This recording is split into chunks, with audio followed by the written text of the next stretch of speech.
성경 말씀 사무엘서 4장 1절부터 11절 말씀입니다. 다 찾으셨으면 한 목소리를 읽겠습니다. 시작. 사무엘의 말이 온 이스라엘에 전파되니라. 이스라엘은 나가서 브레셋 사람들과 싸우려고 에베네셀 곁에 진치고 브레셋 사람들은 아벡에 진쳤더니 브레셋 사람들이 이스라엘에 대하여 전열을 벌이니라. 그 둘이 싸우다가 이스라엘이 브레셋 사람들 앞에서 패하여 그들에게 전쟁에서 죽임을 당한 군사가 4,000명 가량이라. 백성이 진영으로 돌아오매 이스라엘 장로들이 이르되 여호와께서 어찌하여 우리에게 오늘 브레셋 사람들 앞에 패하게 하셨는고 여호와의 언약궤를 실로에서 우리에게로 가져다가 우리 중에 있게 하여 그것으로 우리를 우리 원수들의 손에서 구원하게 하자 하니 이에 백성이 실로에서 사람을 보내어 그룹 사이에 계신 만군의 여호와의 언약궤를 거기서 가져왔고 엘리의 두 아들 홈니와 비느하스는 하나님의 언약궤와 함께 거기에 있었더라. 여호와의 언약궤가 진영에 들어올 때에 온 이스라엘이 큰 소리로 외치매 땅이 울린지라. 브레셋 사람이 그 소리를 듣고 이르되 히브리 진영에서 큰 소리로 외침은 어찌 됨이냐 하다가 여호와의 궤가 진영에 들어온 줄을 깨달은지라. 브레셋 사람이 두려워하여 이르되 신이 진영에 이르렀도다 하고 또 이르되 우리에게 화로다. 전날에는 이런 일이 없었도다. 우리에게 화로다. 누가 우리를 이 능한 신들의 손에서 건지리요. 그들은 광야에서 여러 가지 재앙으로 애굽인을 친 신들이니라. 너희 브레셋 사람들아 강하게 되며 대장부가 되라. 너희가 히브리 사람의 종이 되기를 그들이 너희의 종이 되었던 것 같이 되지 말고 대장부같이 싸우라 하고 브레셋 사람들이 쳤더니 이스라엘이 패하여 각기 장막으로 도망하였고 사륙이 힘이 커서 이스라엘 보병에 엎드러진 자가 3만 명이었으며 하나님의 궤는 빼앗겼고 엘리의 두 아들 홈니와 비느하스는 죽임을 당하였더라. 아멘. 모멘텀 올이라는 단어를 여러분 아십니까?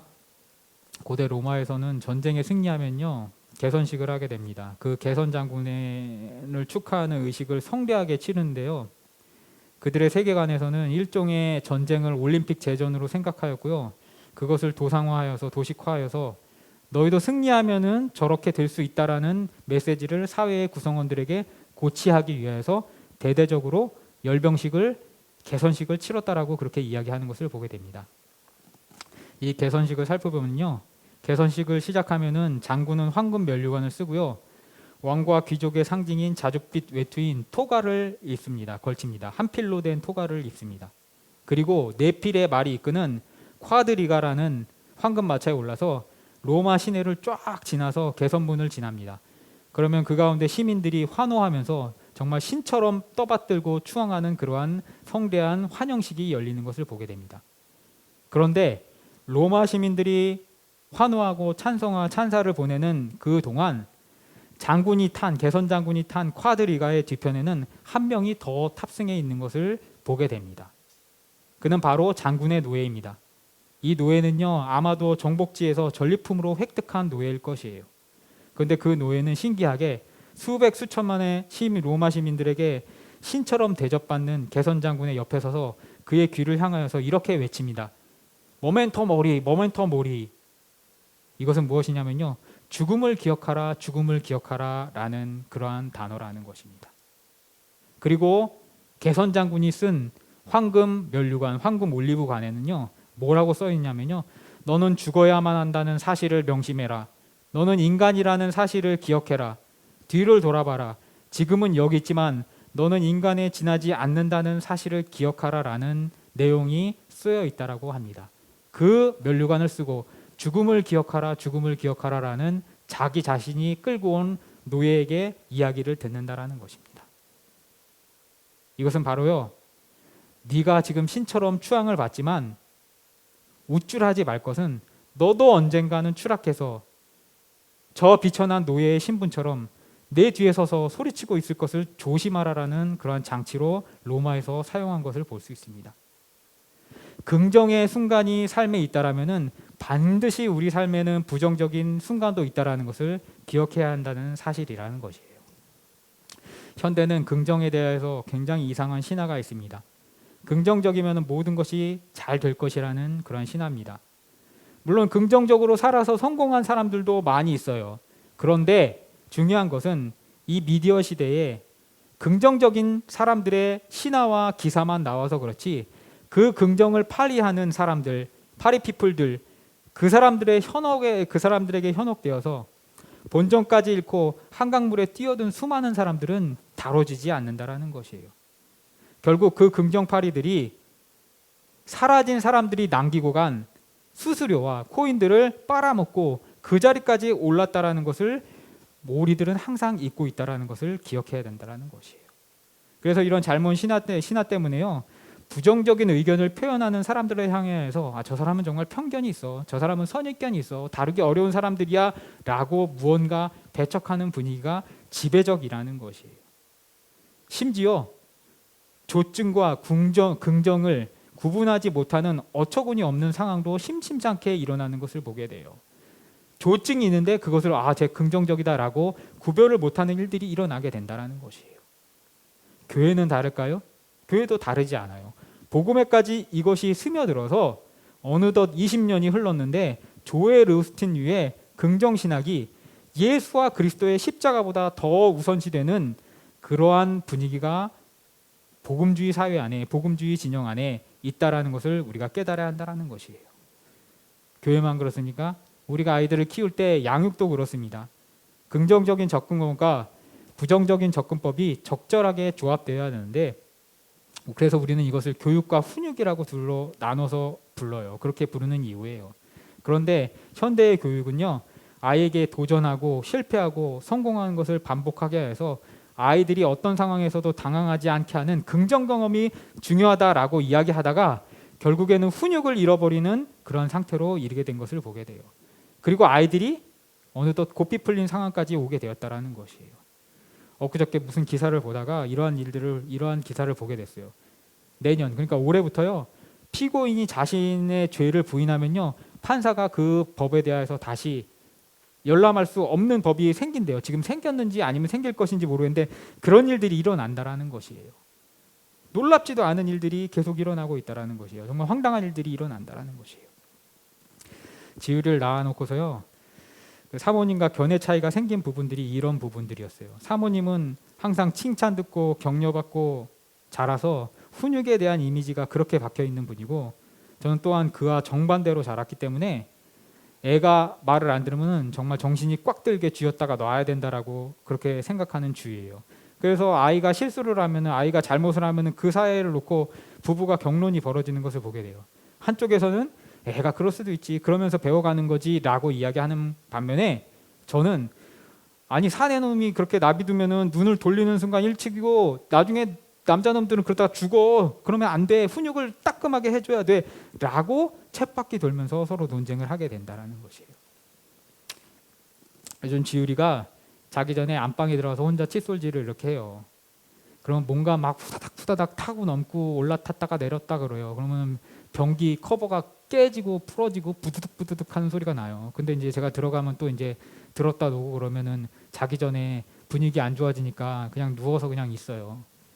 근데 어저께는 제가 그 시간에 누워있지 않고 거실에 있는데 하도 푸다닥거리길래 싹 들어가 봤어요. 그랬더니 애가 여기 변기 커버 있고 여기 세면대 수전이 있고 여기 그 샤워실 커튼봉이 있는데 여기서 훅 해가지고 저한테 걸릴까봐 내려오더라고요.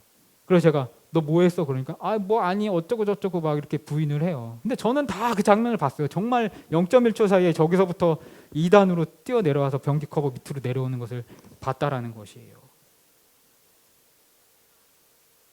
그래서 너 이놈 새끼 너 이제 거기 올라갔다가 뛰어내리다가 유리창 그거 강화유리 깨지면은 온몸이 다 찢어지고 갈기갈기하면 너 병원에 가가지고 몇 개월을 누워 있을지 모르는데 네가 알아서 죽고 싶으면은 그렇게 해라라고 그렇게 얘기를 한다라는 것이요. 그러면 사모님이 들어와서 사모님은 뭐라고 그러실까요? 지우라 잘했어. 근데 샤워 문봉은 너의 몸을 견딜 수 없으니까 언젠간 무너지면 크게 다쳐. 그러지 마라고 그렇게 끝난다라는 것이에요. 좋죠? 욕은 제가 먹지만 물론 여자아이에게는 그 케이스가 맞을 수 있어요. 근데 여러분 남자아이를 키워보면요. 저도 남자지만 남자는 나사가 빠져 있어가지고요. 진짜 모르는 사이에 생명의 위험을 할 수 있어요. 걔가 지금 이렇게 변기 커버 올라갔다가 세면대 밟고 올라가가지고 커튼봉 잡고 이거 하는 걸로 끝나죠. 나중에는요 중학교 정도 되고 되면요 뭐 합니까? 건물 사이에 파쿠르 한다고 그래요. 그러다가 일순간에 죽는 거예요. 훈육을 해야 되는 이유가 그것이라는 것이요. 네가 죽기 전에 조심해라. 아빠한테 혼나고 아빠한테 욕먹는 게 낫지. 그거 계속하다가 죽는다라는 것을 깨워주기 위한다라는 것이에요. 물론 사모니의 반응이 현대 교육학적으로는 맞아요. 그렇지만 남자는 나사가 빠져 있다라는 것이에요. 그것을 간과하면 안 된다라는 것이요. 진짜 잘한다 하면은 잘하다가 죽는 게 남자라는 것이에요. 그러잖아요. 자연 성비로 남자는 104명 정도 태어나고 여자는 한 100명에서 그 밑으로 태어나는데 나중에 10대가 지나고 나면은 그 성비가 얼추 맞아지고 나중에 남자가 줄어든다고 하잖아요. 그 중에서 7, 8명 죽어서 그래요. 장난치고 까불고 난리치다가 파쿠르 하다가 건물에서 떨어져 죽고 절벽에서 떨어져 죽고. 교육을 해야 된다라는 것이에요. 이렇게 교육은 진보를 위해서 격려하지만요. 훈육은요. 추락과 퇴보와 도태를 방지하기 위해서 끊임없이 기억을 상기시키는 방법을 사용해요. 여러분 예전에 문세강이 박정희 대통령을 저격하려고 그러는데 박정희 대통령이 죽지 않고 누가 죽었습니까? 유경수 여사가 돌아가셨어요. 왜 유경수 여사가 돌아갔냐면은 분석하기를 문세강이 첫 번째 총 딱 쐈을 때 남자들은 다 엎드렸어요. 다 엎드렸어요. 거긴 다 군인 출신이니까. 그리고 한국 사람 다 군이니까 다 엎드렸어요. 박정희 대통령도 방탄당상인데 그 뒤에 이렇게 앉았어요. 여기 총 안 맞으니까 아무리 저기서 쏴도. 근데 누구만 서 있었습니까? 유경수 여사만 멀뚱히 서 있다가 두 번째 총 맞아서 돌아가셨잖아요. 남자는요. 총소리가 들리면은 일단 반응하게 군대에서 정말 피가 나고 이가 갈리게 상상도 못할 그런 압박과 프레스를 받는. 그러니까 총소리 딱 나면 딱 하는 거예요. 여러분 군대 가 있으면요 내무실에서 막 이렇게 놀고 있으면은 그 당직 하사관이 와가지고 전방에 수류탄 그러고 해요. 여자분들 그거 뭔지 모르시죠?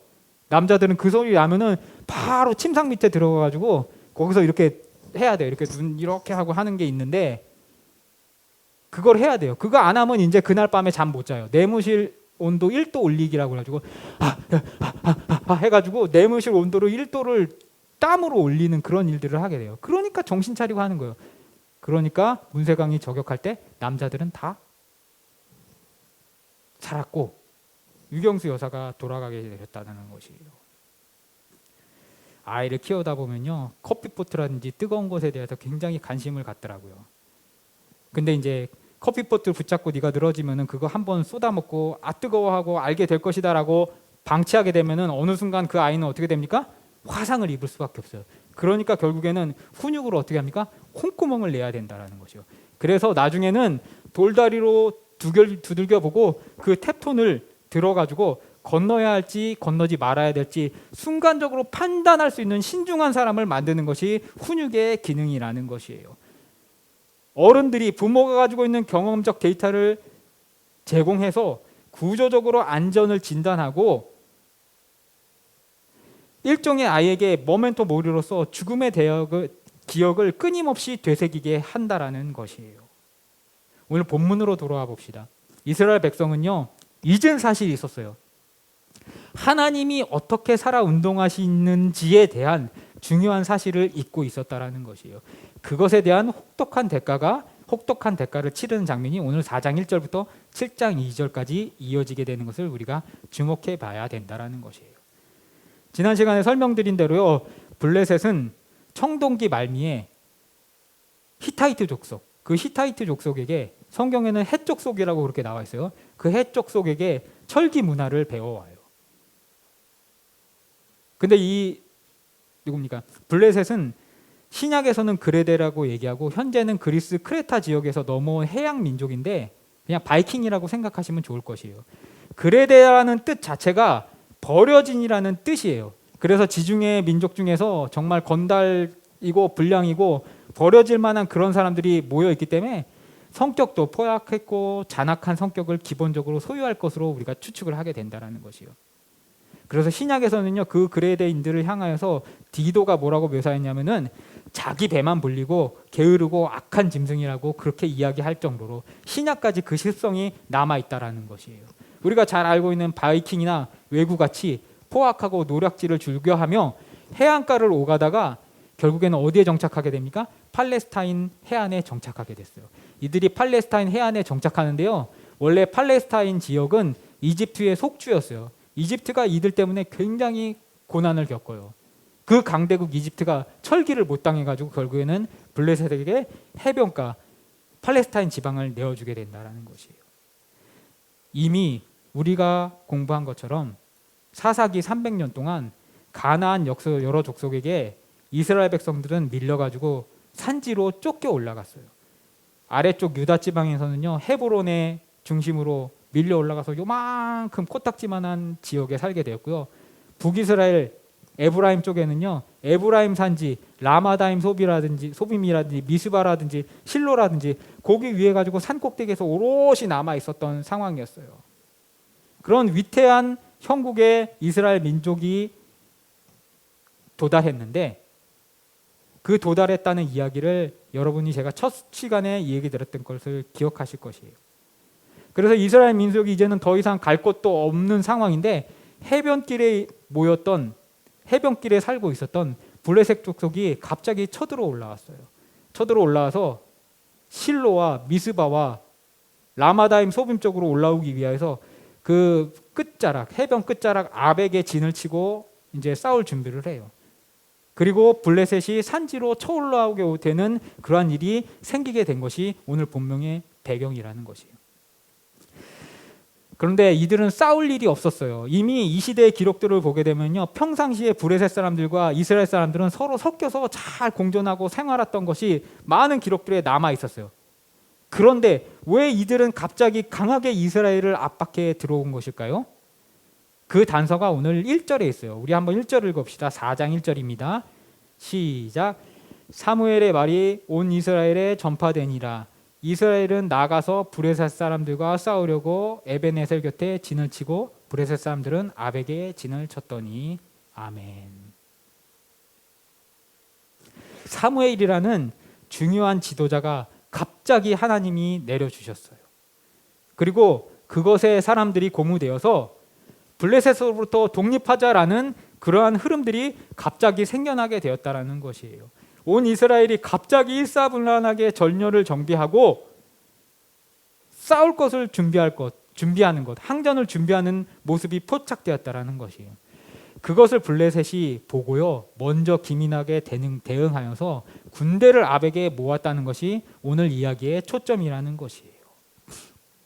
신앙생활을 하다 보면요, 항상 의문에 드는 것의 대표적인 것이 뭐냐면, 내가 분명히 하나님 앞에 헌신했다고 고백하고 이제 교회도 좀 열심히 나가기 시작했고 기도도 틈틈이 하고 있는데 생각과는 달리 무언가 일이 더 안 풀리는 것 같은 그런 느낌이 들 때가 있다는 것이에요. 물론 이 병곡점을 지나가지고 그 단계를 벗어나면은 더 신앙이 진일보하는 일들이 일어나게 되지만 대부분 이 가운데서 예수는 뭔 도움도 안 되는 예수냐라고 나가떨어지는 분들도 있다라는 것이에요. 종종 있다라는 것이에요. 그래서 우리는 낙담자라고 불러요. 이 목사가 돼가지고 가장 애간장 녹는 순간이 뭐냐면요, 누구 집에 무슨 일이 생겼다, 무슨 사건이 생겼다라고 그러면요, 그게 정말 너무 힘들어요. 아이고, 그 양반이 그것 때문에 낙담하는 거 아닌가 하면서 하나님 앞에 뭐라고 기도하냐면, 하나님 좀, 아니 교회에 나오면 상한 심령이 치유를 받아야지, 사고가 일어나면은 목사 체면이 뭡니까? 교회에 나갔더니 재수없다라고 그 주변의 사람들이 그런 일이 나오고 그분이 납담하면 어떻게 합니까? 라고 그렇게 주저앉아가지고 어떻게 하면서 기도를 하게 된다라는 것이에요. 오늘 안 나왔는데 어저께 우리 김영애 권사님이 전화를 거가지고 우리 박은경 성도 남편이 횡단보도 길을 건너가다가 차에 쳐가지고 여기 영치뼈가 완전히 그냥 절단이 나는 그런 사고가 지난 주중에 있었다라고 그렇게 이야기를 하더라고요. 그 이야기 들을 때도요, 물론 친척이니까 아이고 어떡해 라는 그 마음도 있었지만 제 마음 한켠에 뭐냐면 이제 교회 나오기 시작한 지, 물론 신앙은 있었지만 코로나 지나고 나서 2년 동안 집에서 신앙생활하다가 교회 나온 지 이제 한 달도 안 됐는데 좋은 일이 아니라 그렇게 큰 일이 일어나는 걸 보면서 하나님 좀 왜 그런 일이 교인들 안에, 이 한 줌밖에 안 되는 교인들 안에 그런 일들이 일어나는 것입니까? 라고 기도를 하게 되었다라는 것이에요. 항상 불안하다라는 것이에요. 성도들의 동태에 대하여서 불안하게 된다라는 것이요. 그러다가 제일 기쁘고 안도의 한숨이 나오는 순간은 뭐냐면요, 그분들과 이야기할 때 나 하나님 안 믿을래요 라고 그러는 것이 아니라 하나님의 뜻이 있으셨겠죠, 하나님이 뜻이 있으셔서 주시는 고난이겠죠 라고 이렇게 대단한 대견한 대답을 하실 때 이분이 고난을 통해 가지고 깨달음을 얻으셨구나 제가 확인하고 나서 그제서야 안도의 한숨을 내쉰다라는 것이에요.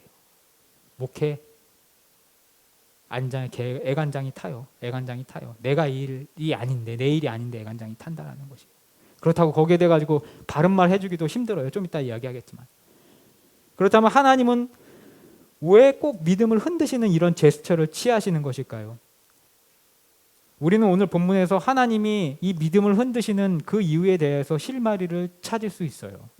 답을 미리 말씀드리자면요, 하나님이 흔드시는 것이 아니라는 것이에요. 물론 욥의 천상법정의 대화처럼 하나님께서 그래? 욥 안 그럴걸? 네가 생각하는 것처럼 걔가 그렇게 허접한 애가 아닐걸? 그래? 사탄 네가 해보고 싶은 대로 해봐라, 잠깐 놔줄게, 해봐라 라고 허락은 하시지만 하나님이 직접적으로 성도들을 골려 먹으려고 사탄과 짜위하고 짜고 하는 일은 절대로 아니라는 것이에요. 하나님의 은혜가 오늘 이스라엘에게 임했을 때 블레셋이 먼저 알고 덤볐던 것처럼 마귀도 우리 삶의 은혜가 임할 때 귀신같이, 마귀가 귀신같이 안다는 것도 그렇지만 마귀가 하여튼 귀신같이 알아가지고 그 은혜에 싹이 자라지 못하게 우리 삶의 압에게 진치고 턱 밑에서 공격해 올라올 준비를 한다라는 것이에요. 우리가 그것에 대해서 깨달아야 한다라는 것이에요. 두 번째로, 이스라엘은 은혜를 받았지만요, 앞으로 갈 길이 멀었다는 사실을 확인해야만 됐어요. 그들은 하나님을 알지도 이해하지도 못한 세대를 사사기를 통하여서 300년을 살아왔어요. 사사들이 가끔 나눠가지고 평안해지면 30년 동안 니나노 하다가 또 얻어맞고 그렇게 12사사를 지내왔어요. 모세를 세워서 하나님의 알지 못하던 세대를 알려줬더니 300년이 지나니까 또 하나님을 오해하는 시대로 돌아왔기 때문에 하나님께서는 사울을 세워서 또 알려주시기 위하여서 준비하고 계시다라는 것이에요. 그들의 오해는 오늘 3절에 적나라하게 까발려져요. 3절을 한번 읽읍시다. 시작.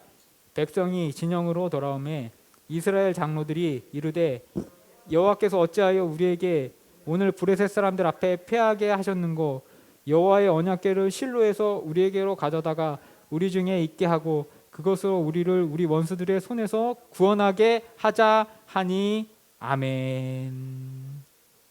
백성이 뭐라고 얘기합니까?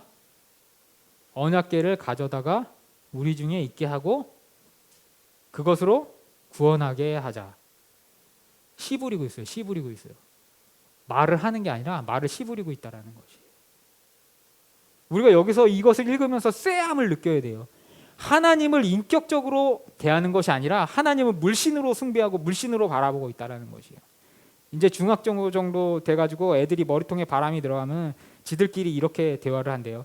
어쩌래미 저쩌래비 안물안꿍 그러면서 쎄 보인 척 하려고 엄마를 애미 애비라고 지들끼리 이렇게 부르는 그러한 일들이 일어나게 된대요. 그런 치기들이 이스라엘 백성에게 나타난다는 것이요. 그것으로 구원하게 하자. 하나님 물어보고 우리 구원하게 시키라고 그렇게 이야기한다는 것이요. 하나님 앞에 기도하고 하나님 앞에 간구하는 것이 아니라 그 인간한테 시키자라는 그런 의미로 이야기하고 있다는 것이요. 그리고 이 이스라엘 백성들 얘네들이 진짜 웃긴 게, 하나님이 사무엘을 보냈는데 그 사무엘을 보냄으로 인해서 용기를 얻고 의기양양해졌는데 어느샌가 사무엘에게 물어보지 않고, 사무엘을 통해서 하나님에게 물어보지 않고 누구를 통하여서 법궤를 가져옵니까? 홈리와 비느하스를 대동해가지고 법궤를 가져왔다라니까요. 왜 홈리와 비느하스를 통해서 가져왔을까요? 사무엘은 아니다라고 했을 거거나 아니면 할 것 같은 거예요.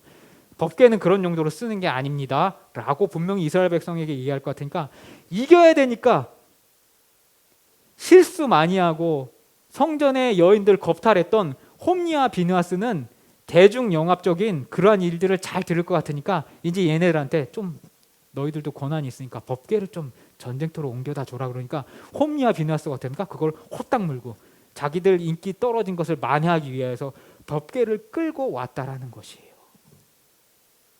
사무엘에게도 안 물어보고 하나님께도 안 물어보다가 어느새 하나님에게 내놔, 하나님 내주세요 라고 하나님을 ATM 취급하고 있다는 사실이 오늘 본문에 나와 있다는 것이에요. 사랑하는 성도 여러분, 모르면 배워야 돼요. 시험을 볼 때 모르는 것이 있다면요, 그건 당연한 일이에요. 그런데 더 중요한 것은 뭐냐면은 그 틀리는 것을 통하여서 오답이 무엇인지 익혀서 마지막 수능 날에 안 틀리는 것이 마지막 목적이 되어야 된다는 것이에요. 근데 틀렸는데 그걸 또 틀리면은 그것이 문제가 심각하다라는 것이요. 맨날 하나님께 물어보지도 않았던 이스라엘 족속의 습성은 어디 가가지고 정점으로 나타나면요, 사울에게서 정점을 이뤄서 나타나게 돼요. 이제 앞으로 살피게 될 사무엘상 28장 6절에 보면은 사무엘을 향하여서 여호와께서 꿈으로도 우림으로도 선지자로도 사울에게 대답하지 않으신다라고 기록되고 있는 것을 보게 돼요. 이때부터 안 물어보던 것을 사울 때까지 안 물어보다가 결국에는 사울의 왕조가 패해지는 일이 일어나게 된다라는 것이에요. 성도 여러분, 세상의 장군들은, 로마의 개선 장군은 모멘터 모리, 네가 죽을 때를 기억해야 됐어요. 그렇지만 우리는 그 죽음을 기억해야 되는 것이 아니라 우리는 나의 첫사랑 되었다는 그 예수님의 은혜를 기억해야 된다는 것이에요. 그 하나님의 인격성을 기반으로 고난을 헤쳐나가는 성도가 되어야 한다는 것이에요. 그리고 그것을 통하여서, 그것을 이용하여서 시험을 이기는 가정이 되어야 된다는 것이에요. 그리고 그것을 통하여서 우리의 신앙이 진일보하고 자라나야 된다는 것이에요. 이것을 위해서 저는 항상 여러분을 위해서 기도하고 있어요. 갈라디아서 6장 1절부터 10절을 읽어볼게요. 갈라디아서 6장 1절부터 10절입니다. 여기 넘겨주세요. 여기 있을 거예요. 이렇게 폈어요. 읽어봅시다. 시작. 형제들아, 사람이 만일 무슨 범죄한 일이 드러나거든 신령한 너희는 온유한 심령으로 그러한 자를 바로잡고 너희 자신을 살펴보아 너도 시험을 받을까 두려워하라. 너희가 짐을 서로 지라. 그리하여 율법 그리스도의 법을 성취하라. 만일 누가 아무것도 되지 못하고 된 줄로 생각하면 스스로 속임이라. 각자 자기 일을 살피라. 그리하면 자랑할 것이 자기에게는 있어도 남에게는 있지 아니하리니 각각 자기 짐을 질 것이라. 가르침을 받는 자는 말씀을 가르치는 자와 모든 좋은 것을 함께하라. 스스로 속이지 말라. 하나님은 업심여김 받지 아니하시나니 사람이 무엇으로 심든지 그대로 거두리라. 자기의 육체를 위하여 심는 자는 육체로부터 썩어질 것을 거두고 성령을 위하여 심는 자는 성령으로부터 영생을 거두리라. 우리가 선을 행하되 낙심하지 말지니 포기하지 아니하면 때가 이름에 거두리라. 그러므로 우리는 기회가 있는 대로 모든 이에게 착한 일을 하되 더욱 믿음의 가정들에게 할지니. 아멘. 1절부터 5절까지는요, 시험에 대한 태도를 교훈하고 있어요.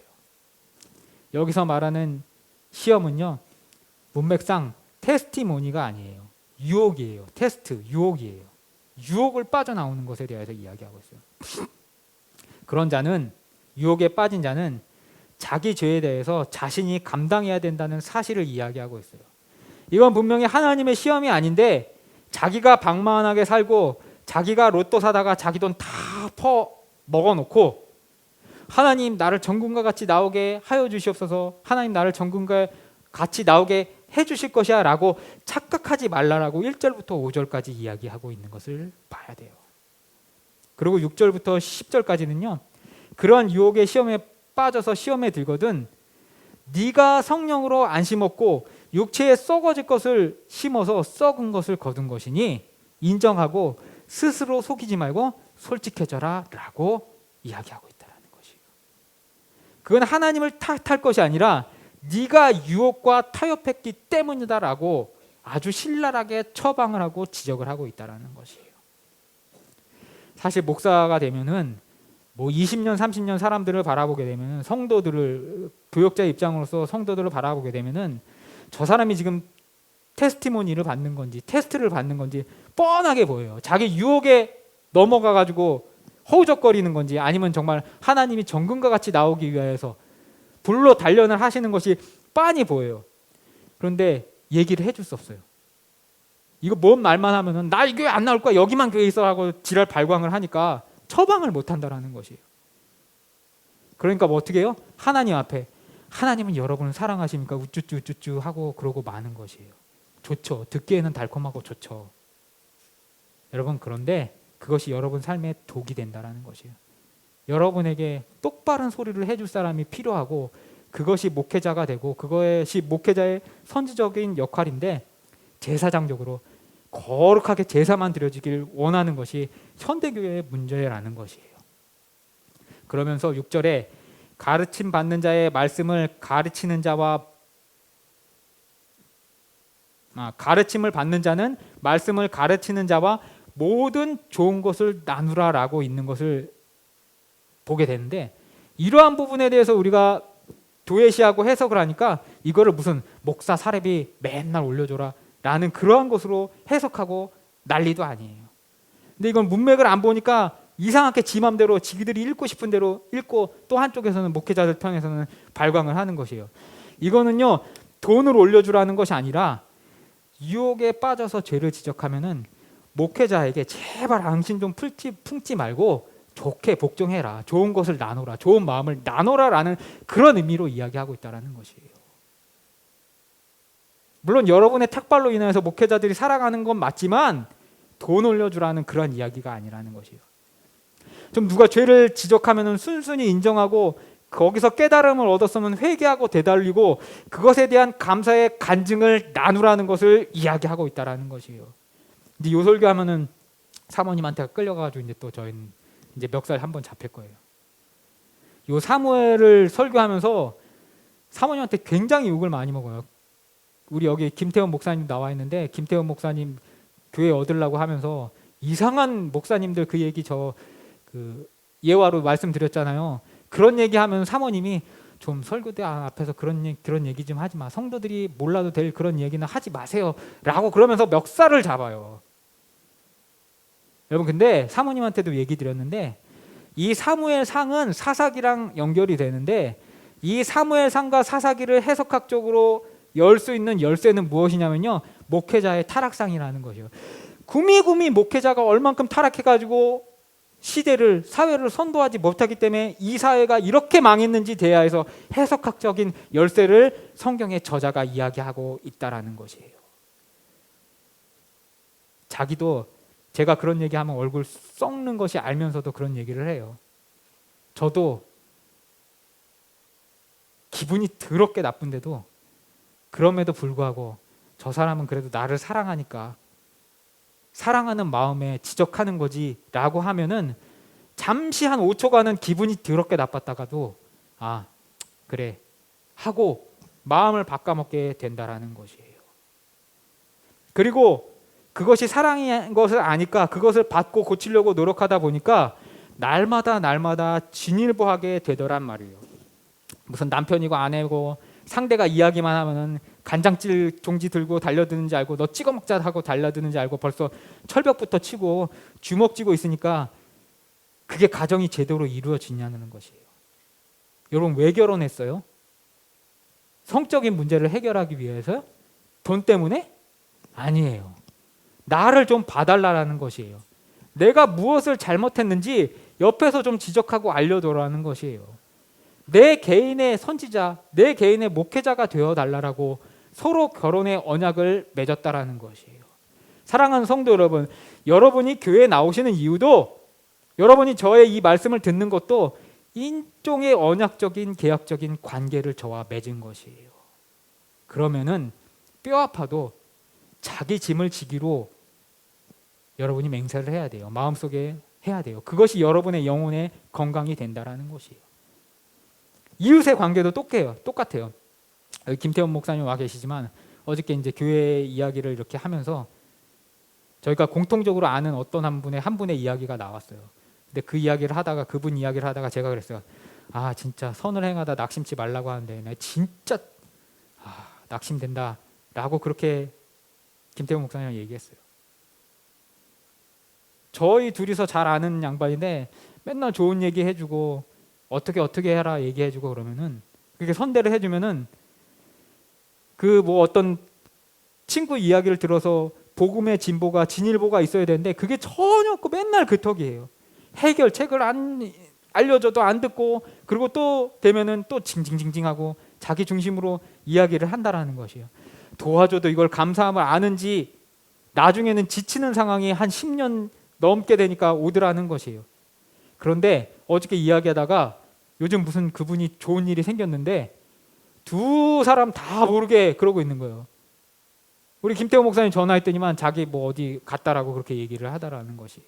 아니 왜 그렇게 좋은 일 있으면 안 얘기해 주냐고 그렇게 얘기했는데 하여튼 무슨 이유에선지 숨기고 있었어요.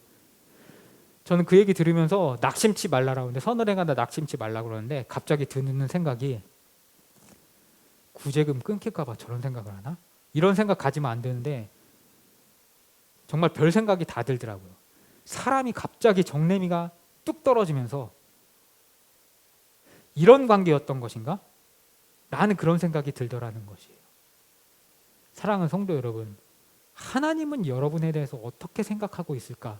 거기에 대해서 여러분이 생각해 봐야 된다는 것이에요. 하나님 주세요. 하나님 주세요. 하나님 이것만 주시면 잘할게요 라고 그렇게 여러분이 이야기하지만 하나님을 이스라엘 백성처럼 ATM 취급하고 있지 않나.